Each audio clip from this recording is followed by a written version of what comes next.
Be me 28, leading a dev team at a solid mid-tier software company.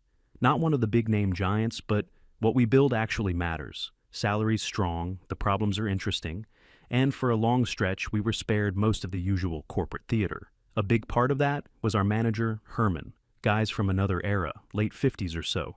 Started out as a programmer back when everything was raw and unforgiving. No fancy tools, no layers of abstraction, just logic, hardware, and whatever skill you brought to the table. His management style was simple. Hire people who are good at their jobs, give them what they need, and get out of their way.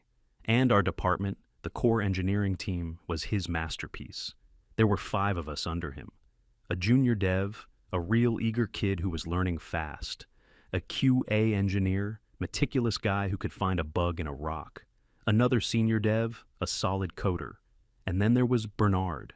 Bernard was on another level. He was the quietest person I've ever met. You could go a whole day without hearing him say more than 10 words. He'd just sit there, headphones on, in a state of pure focus. Some people in other departments thought he was weird or maybe arrogant. They were wrong. Bernard was the load-bearing pillar of the entire company's technical infrastructure. I'm not exaggerating.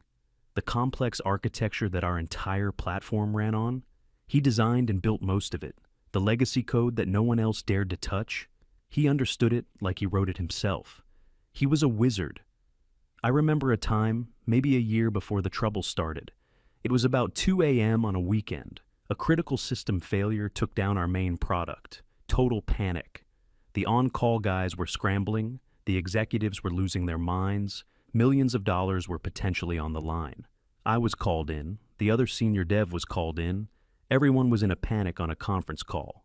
We spent an hour trying to diagnose the issue, getting nowhere. The logs were a mess, nothing made sense.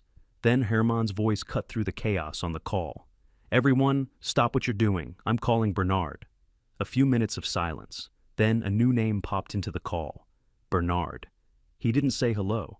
Herman just said, "Bernard, we're dead in the water. Can you take a look?" We heard a single keyboard click. That was Bernard's yes. For the next 15 minutes, the only sound from his end was the faint rhythmic tapping of keys. No questions, no, "What have you tried so far?" No complaints. Just pure surgical work. We all just sat there, listening. It was like watching a master at work. Then the tapping stopped. Bernard spoke for the first time. His voice was calm, matter of fact. "It's fixed. A third-party API updated their authentication protocol without notice. I patched it." We checked. Everything was back online. Perfect. Herman just sighed in relief. "Bernard, you're a lifesaver. Thank you." "No problem." And he disconnected from the call. That was Bernard. No ego, no need for praise. Just competence. Our team ran on respect for that competence. We were a real brotherhood. We knew who did what, and we trusted each other to do it well. We didn't need forced fun or synergy sessions. Our synergy was a perfectly functioning product, built by professionals. We'd go for a beer after work sometimes, just the guys. Bernard would even come along occasionally. He wouldn't say much, just sip his drink and listen. But he was part of the team, our part of the team. We understood him. Performance over platitudes. This was our peaceful kingdom. And then the dragon arrived. It started with an all-company email from the CEO subject line. Exciting new leadership announcement. We were getting a new director of people and culture. The email was full of the usual corporate buzzwords.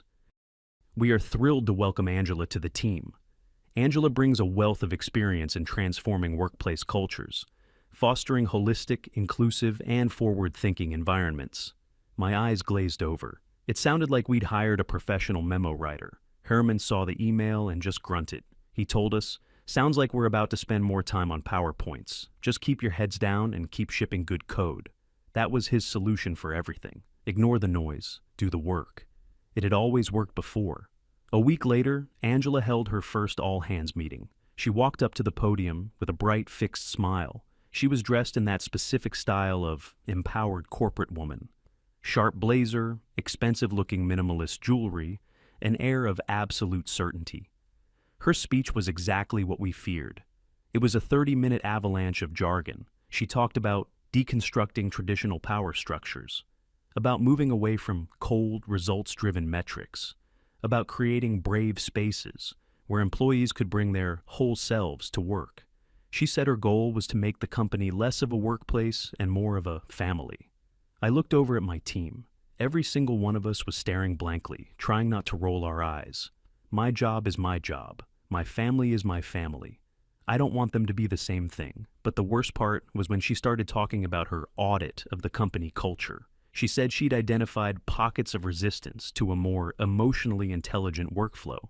And as she said this, her eyes swept across the room and landed squarely on our department, on our little island of quiet, focused engineers. In her eyes, we weren't the engine of the company. We were a problem, a nest of toxic masculinity. I could feel the shift in the atmosphere.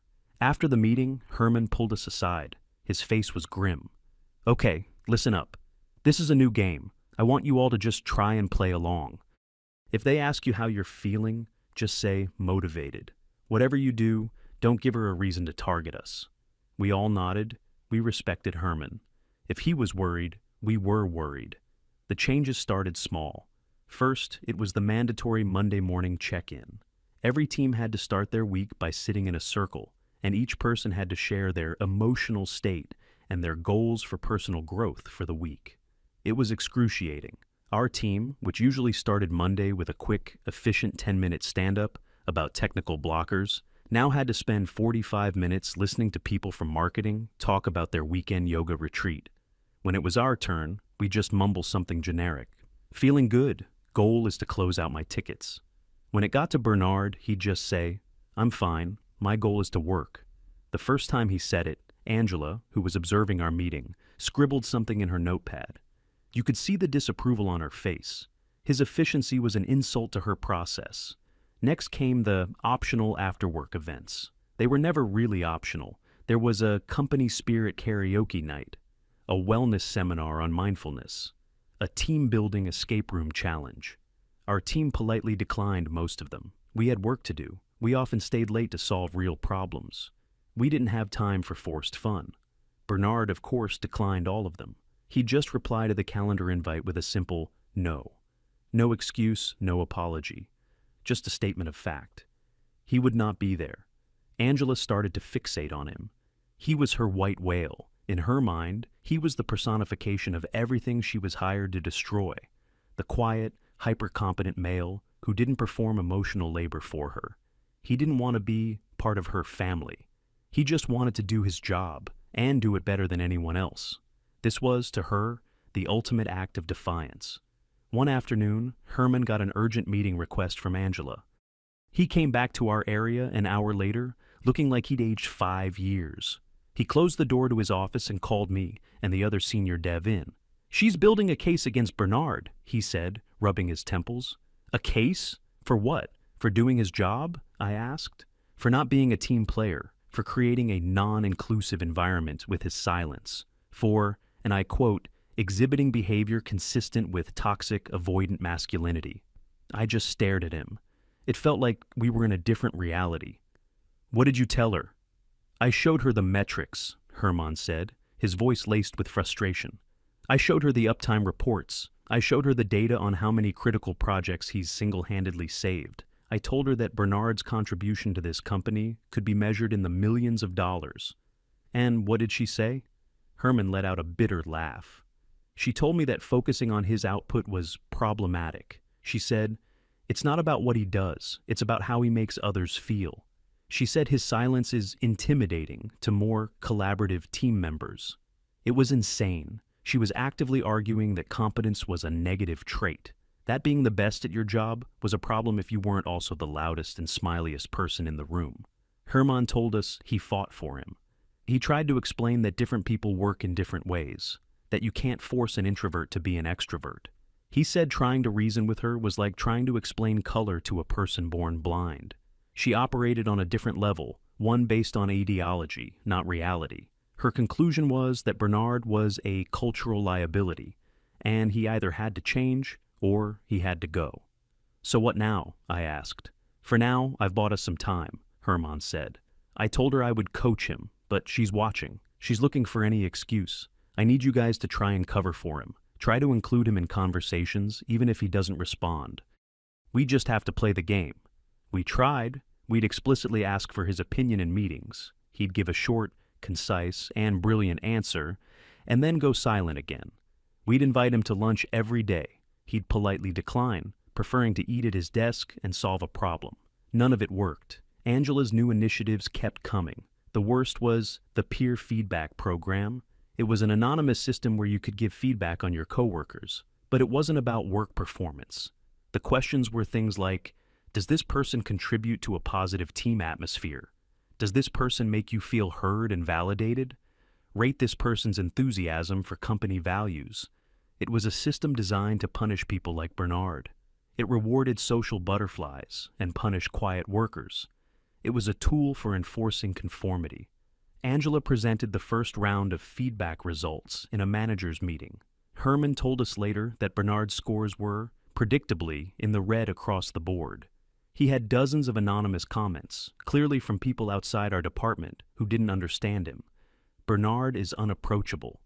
He never says hello in the hallway. I feel like he doesn't respect my input because he never talks. Never mind that his technical input saved their projects on a weekly basis. That was irrelevant. He didn't smile enough. Angela used this data as a weapon. She told Herman that Bernard was now officially on a performance improvement plan, APIP, for the best engineer in the company. The irony was staggering. The PIP had nothing to do with his actual performance. His tasks were absurd.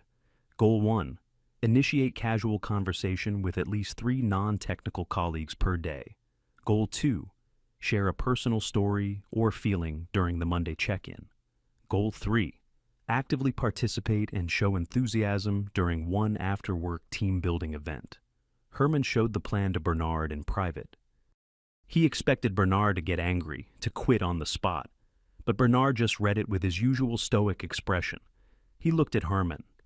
"Do you want me to do this?" he asked. Herman looked defeated. "I want you to keep your job, son. Just try, please." And so Bernard tried. It was one of the saddest things I've ever seen. Watching this brilliant mind, this genius engineer, being forced to perform social tricks like a circus animal.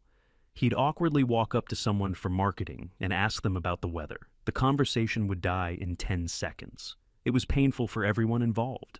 During the Monday check-ins, he would force himself to say something personal. "I watched a documentary this weekend." Angela would watch him, her pen tapping on her notepad, a smug look on her face. She wasn't trying to improve him. She was trying to break him. She wanted him to submit to her authority, to admit that her way of thinking was superior to his. He even went to one of the after-work events. It was a company trivia night at a loud bar. Our whole team went, just to support him. He sat at the table with us, looking deeply uncomfortable in the loud, chaotic environment. He didn't drink. He just sat there, nursing a glass of water. Angela came over to our table, her smile dripping with condescension. "Bernard, I'm so glad you could make it. See, this is what being a team player is all about." Bernard just looked at her, his expression unreadable, and gave a slight nod. He was doing what was asked. He was ticking the boxes on his absurd PIP. But in his eyes, you could see that he wasn't there. His mind was somewhere else, probably working through a complex algorithm. He was enduring it. That was all. This went on for a few weeks. It felt like the whole department was walking on eggshells. The atmosphere was poisoned. We spent more time worrying about Angela's mood and her latest initiative than we did about our actual work. Productivity started to slip. Bugs that would have been caught early were making it to production. Why?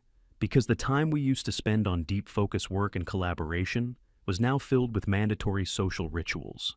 Herman was constantly in meetings, defending our department, defending Bernard. He was fighting a losing battle against an enemy that didn't care about logic or results. Angela was building her empire, one HR policy at a time, and Bernard was her test case. If she could break the most valuable employee in the company, she could break anyone. Everyone would fall in line. The final nail in the coffin was an incident with a new project. It was a huge company-wide initiative, and our team was responsible for the core technology. There was a big kickoff meeting with all the department heads. Angela decided that this project needed a new, collaborative approach to development. she introduced a concept called ideation workshops. Instead of engineers designing the system based on technical requirements, we would all sit in a room with markers and sticky notes and dream together. It was a disaster. The project managers and marketing people were drawing pictures of clouds and writing vague buzzwords on sticky notes. Synergy, user delight, paradigm shift. The engineers, meanwhile, were trying to ask concrete questions about database architecture, API latency, and security protocols. Angela kept shutting down the technical questions. "Let's not get bogged down in details," she'd say. "Right now, we're in the blue sky thinking phase." Bernard sat through the first 2-hour workshop in complete silence. He just watched. At the end of the meeting, the project manager, a guy who was clearly trying to suck up to Angela, turned to Bernard. "Bernard, you've been very quiet. We haven't heard from you. Don't you have any ideas to contribute?" It was a trap, a public challenge. Angela turned and stared at him, a predatory gleam in her eyes. The whole room went quiet. Bernard looked at the whiteboard, covered in meaningless sticky notes. Then he looked at the project manager, and he spoke. "Your proposed timeline is impossible. The architecture you've vaguely described can't handle the required load. It will fail on day one. The entire approach needs to be reevaluated based on technical reality." It wasn't an attack. It was a simple statement of fact. It was the most valuable contribution made in that entire meeting. But he had broken the rules. He had punctured their blue sky balloon with the sharp needle of reality. He hadn't been positive or collaborative. He had been right. The project manager stammered, flustered, but Angela just smiled, a cold, triumphant smile. She looked at Bernard and said, "Thank you, Bernard, for that. Feedback. We'll be sure to take it under consideration." Her tone was chilling. I knew, right then, that it was over. He had given her the excuse she needed. In her world, being publicly correct was a greater sin than being privately incompetent. He had challenged her process, her authority, in front of everyone. He hadn't played the game. He had told the truth.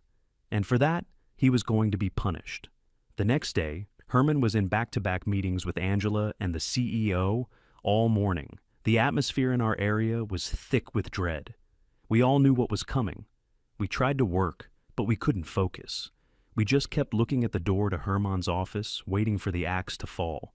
Bernard, however, was a picture of calm. He sat at his desk, headphones on, writing code, as if it were just another day. Maybe he knew it was coming and had already accepted it. Or maybe he was just so focused on his work that the corporate drama didn't even register. Either way, he was a rock in a sea of anxiety. Around lunchtime, an email went out from Angela. Subject: mandatory department meeting, 2 p.m. This was it. It was happening. We got to the conference room a few minutes before 2 p.m. The mood was funereal. No one spoke.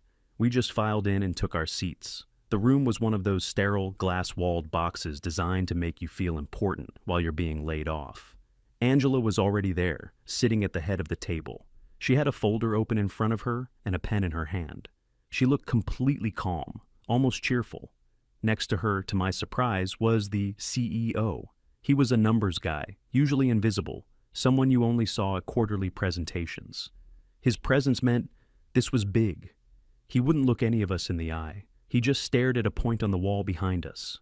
Herman sat at the opposite end of the table from Angela, his shoulders slumped. He looked like a man who had lost a war. The rest of us sat on one side, a silent row of condemned men. Bernard took the seat next to me. He pulled out his phone and started reading something, completely unfazed. I couldn't tell if it was incredible self-control or if he just genuinely didn't care about the corporate theater. At exactly 2 p.m., Angela cleared her throat. The sound was like a gavel. "Thank you all for coming," she began, her voice smooth and professional. "I've called this meeting to discuss the future of the department and the company's core values." She paused, making eye contact with each of us in turn. When her eyes met mine, I felt a chill.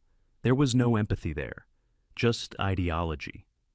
"As you know," she continued, "we are striving to build a more collaborative, inclusive, and emotionally resonant workplace.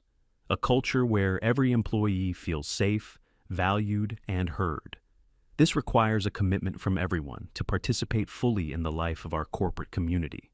She was reading from a script, not literally, but the words were so polished, so devoid of real meaning, they had to be rehearsed.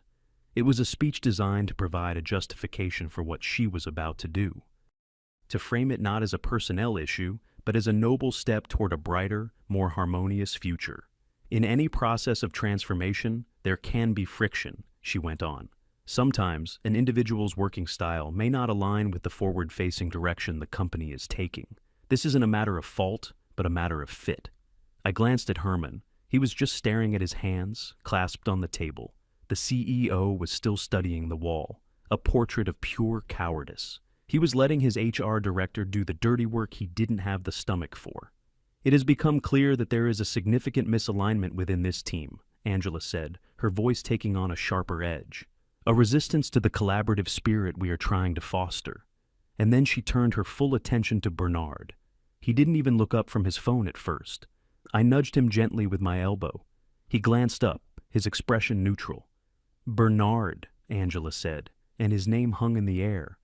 We have had multiple discussions about your role on this team. We have provided coaching, feedback, and a clear plan for improvement. She opened the folder in front of her.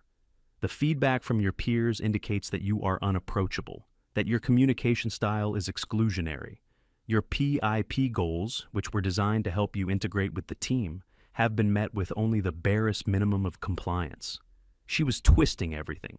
His quiet efficiency was exclusionary. His attempt to follow her insane rules was minimal compliance.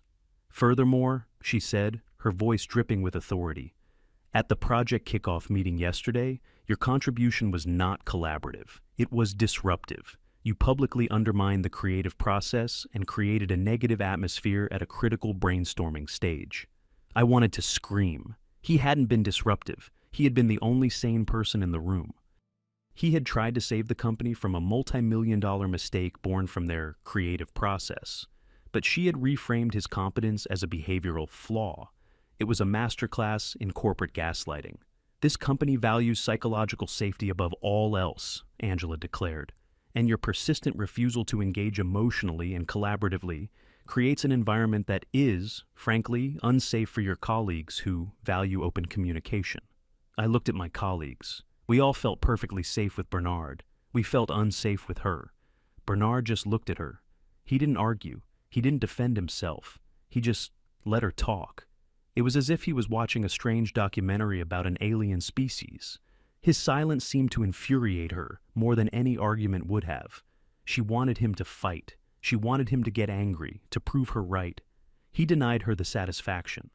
Therefore, she said, leaning forward and closing the folder with a sharp snap, after careful consideration, we have made the difficult decision that this is no longer the right place for you. Your employment with this company is terminated, effective immediately. The words hit the silent room like a physical blow. Even though we all knew it was coming, it was still a shock to hear it said out loud. To see this act of incredible stupidity carried out with such self-assured conviction. The CEO finally moved. He coughed awkwardly and addressed Bernard for the first time. Bernard, we appreciate your contributions. Security will escort you to your desk to gather your personal belongings. We wish you the best in your future endeavors. It was the most pathetic boilerplate dismissal I'd ever heard. Angela looked around the room, a triumphant gleam in her eyes. She was daring us to challenge her. She expected us to be cowed, to be afraid for our own jobs. She thought she had just made an example of Bernard. She had no idea what she had really done. Bernard blinked slowly. He put his phone in his pocket. He stood up. He didn't look angry. He didn't look sad. He just looked done. He looked at Herman and gave a small, almost imperceptible nod. A nod of understanding, of thanks for trying. Then he turned and walked out of the conference room without another word. A security guard, who had been waiting outside, fell into step behind him. The door clicked shut, leaving the six of us in a heavy, suffocating silence. Angela smiled. It was a thin, tight smile of victory. "All right," she said, her voice bright and jarring. "Now that we've addressed that, we can begin the process of rebuilding this team's culture on a foundation of trust and collaboration. I'm excited to—" She was cut off by Herman. He had been sitting motionless, but now he slowly, deliberately pushed his chair back. He stood up. He was a tall man, and his shadow seemed to fall over the whole table. He looked directly at Angela, and for the first time, I saw real fire in his eyes. Not anger, but a cold, hard finality. "No," he said. His voice was quiet, but it echoed in the silent room. "Excuse me?" Angela asked, her smile faltering. "No, you're not rebuilding anything," Herman said. "You've just taken a wrecking ball to the most productive, most efficient department in this entire company." He looked over at the CEO. "I've worked here for 15 years. I have never, ever seen a decision this catastrophically stupid. You've just fired the man who has single-handedly saved your platform from collapse more times than I can count." The CEO squirmed in his seat. "Now, Herman, this was a cultural decision." "Culture?" Herman cut him off with a bitter laugh. "You want to talk about culture? Our culture was excellence. Our culture was respect for talent. Our culture was getting things done. You've replaced it with this, with feelings and buzzwords, with punishing competence because it's not enthusiastic enough." He paused, his gaze sweeping over the rest of us. "I cannot, in good conscience, lead a team in an environment where the best engineer is fired for being quiet, where results are less important than performing for HR." He reached into his pocket and pulled out his company ID badge. He slid it across the polished table. It stopped right in front of Angela's folder. "I resign," he said, "effective immediately." Angela's face went pale. Her triumphant smile was gone, replaced by a look of stunned disbelief. She stared at the ID badge as if it were a scorpion. The CEO's jaw was literally hanging open. "Herman, don't be hasty. We can talk about this." "There's nothing to talk about," Herman said. "I will not be a part of this. I'm going to pack my things." He turned to leave. And that's when I knew what I had to do. My loyalty wasn't to this company, not anymore. My loyalty was to the man who hired me, who trusted me, and who had just stood up for what was right. My loyalty was to the quiet genius they had just thrown away. I stood up. All eyes turned to me. "I'm with Herman," I said. My voice was steadier than I expected. Bernard was the core of this team. Herman was its leader. Without them, there is no team. There's just a collection of people waiting for projects to fail. I explained it simply, for the benefit of the two clueless executives at the end of the table. The amount of institutional knowledge that just walked out that door is irreplaceable. The workload is about to become impossible. The quality of work will plummet. I am not interested in being the person who has to explain why everything is constantly on fire from now on. I took off my own ID badge and placed it on the table next to Herman's. I resigned too. Angela looked like she had been slapped. The CEO was starting to look physically ill. He had thought this was a simple, clean firing. Now his entire senior engineering team was imploding. Before Angela or the CEO could even respond, the other senior developer stood up. "He's right," he said, gesturing at me. "My entire workflow depends on Bernard's architecture. Herman is the only manager in this place who actually understands what we do. There's no reason for me to stay. I'm out." He added his badge to the growing pile on the table. 3 badges, a neat little stack of defiance. Angela looked like she was malfunctioning. Her corporate script didn't have a page for this. She looked at the 2 remaining team members, the junior dev and the QA engineer. Her expression was a mixture of panic and threat, a silent command to stay seated. It didn't work. The junior dev stood up. He was a young guy, only a couple of years out of college. He looked nervous, but determined. "Herman gave me my first job," he said, his voice quiet but clear. "Bernard mentored me. He taught me more in 6 months than I learned in 4 years of school. Everything I know about being a good engineer, I learned from him. If he's not good enough for this company, then I'm not either." He took a deep breath and put his badge on the pile. "I resign." The pile was now 4 badges high. Angela's face was a mask of cold fury. The CEO looked like he was about to have a heart attack. He was stammering, This is unprofessional. You can't all just..." But he was interrupted by the last man, the QA engineer. He was a quiet, methodical guy, much like Bernard in some ways. He stood up, adjusted his glasses, and looked at Angela with an expression of clinical disappointment. "My job is to ensure quality," he began, his voice precise and calm. Bernard wrote code that was virtually bug-free.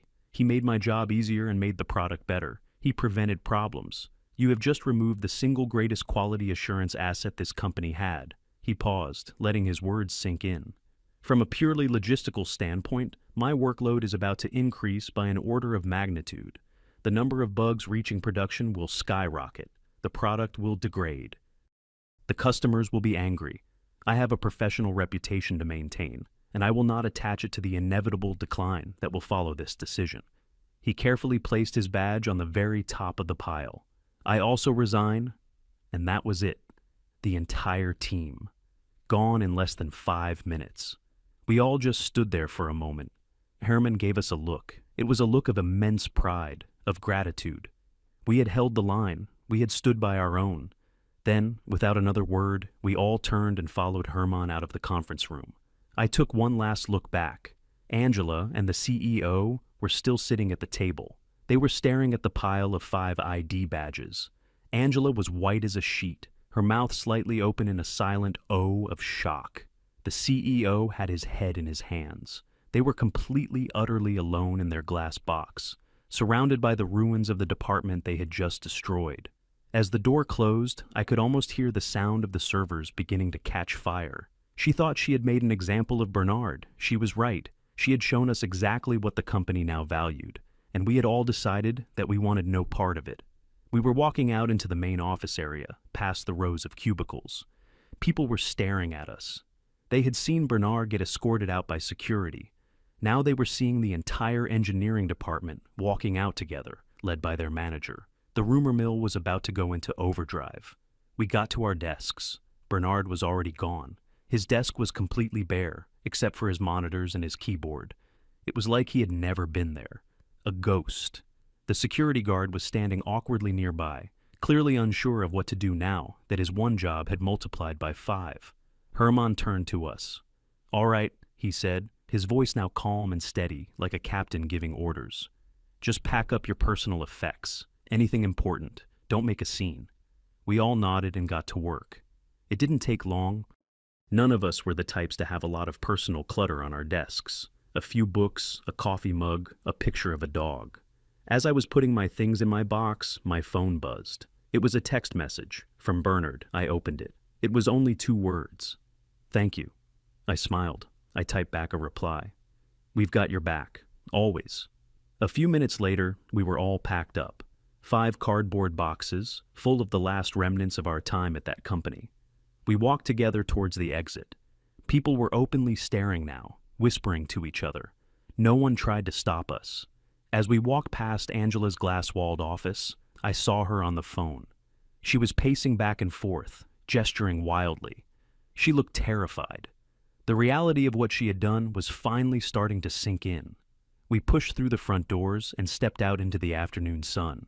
We were all jobless, but we were free.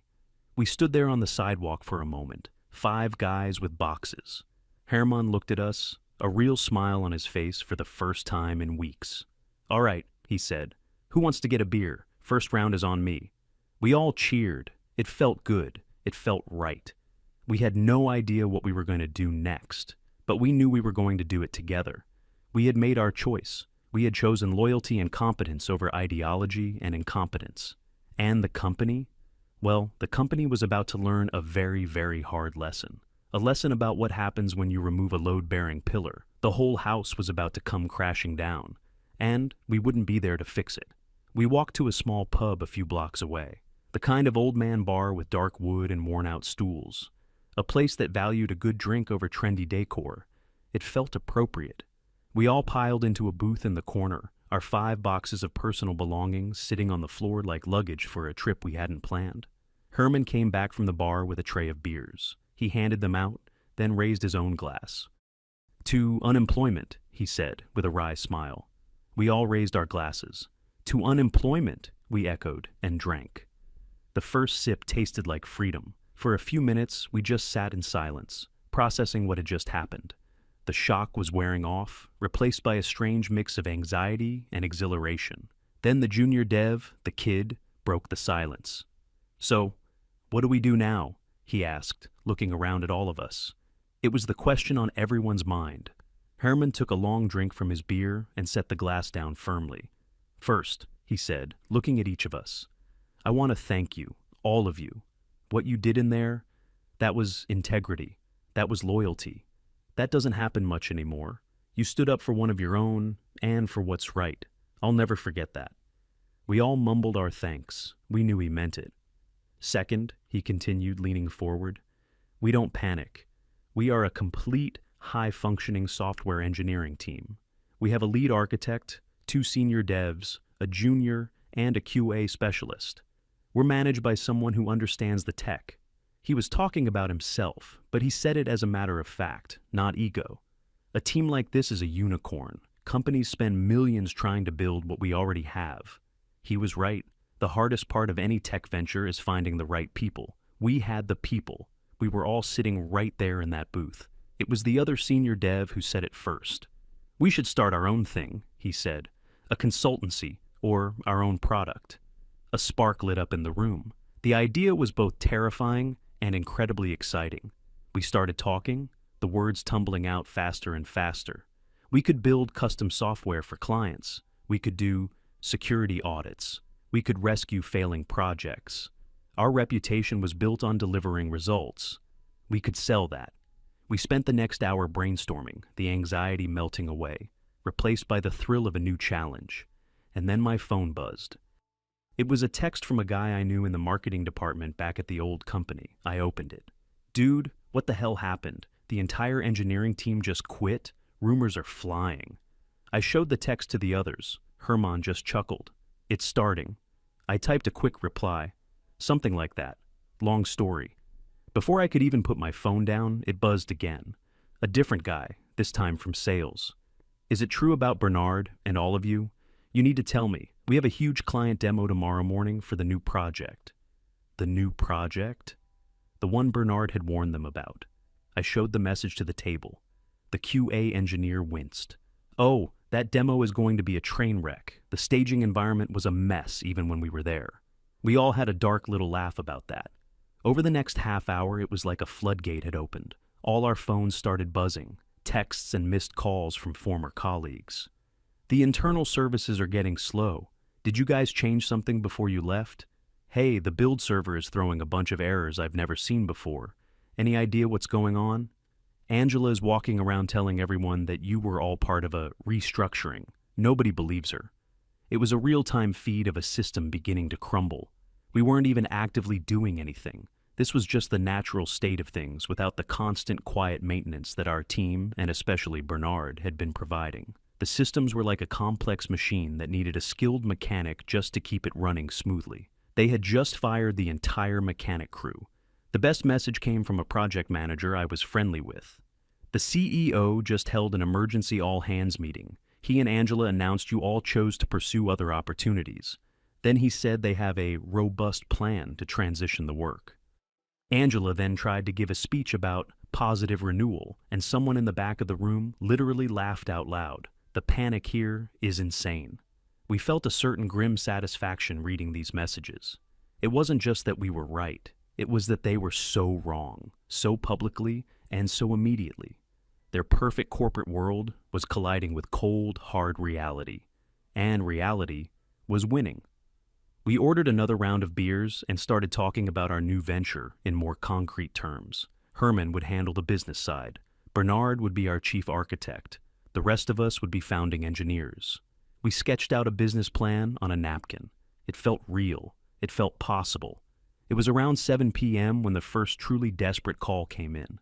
It was Herman's phone. He looked at the caller ID and his expression hardened. "It's the CEO," he said to us.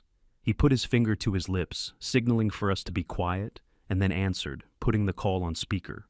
"Hello?" Herman's voice was flat, professional. "Herman, thank God I reached you." The CEO's voice was strained, high-pitched with panic. "Listen, we have a major problem." "Oh?" Herman said, taking a calm sip of his beer. "Our entire production database is locked up. Nothing is working. E-commerce is down. Client portals are down. We're losing money every second. Nobody here knows what to do." I looked at the other senior dev.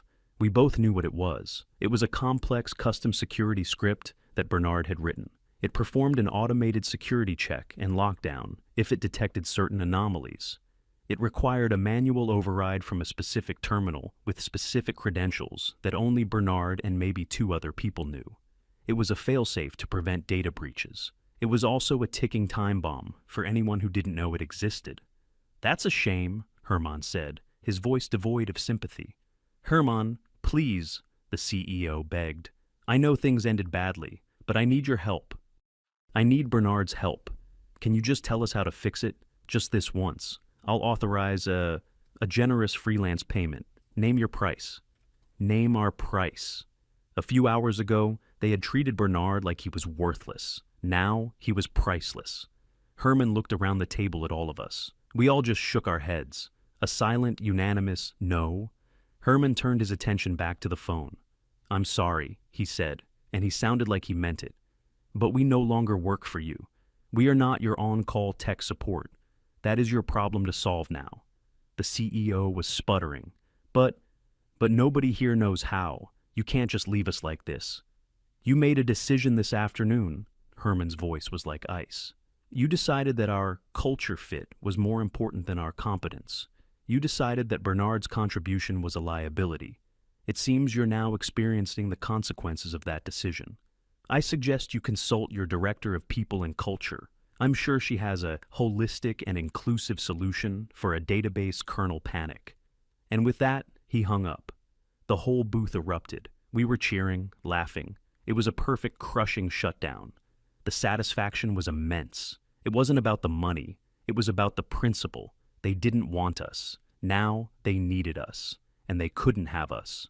The story of what happened next came to us in pieces over the following days, from former colleagues who were jumping ship, from industry gossip, from the glorious, glorious reviews that started appearing on the company's Glassdoor page. The database issue took them 12 hours to resolve. They had to call in an emergency team of outside consultants who charged them an astronomical fee, and even then, they only managed to bypass the lockdown, not actually fix the underlying anomaly. The client demo for the new project was a complete catastrophe. Without us there to prep the environment, it was riddled with bugs. The whole thing crashed halfway through. The client was furious and put the multi-million-dollar contract under review. The day-to-day work ground to a halt.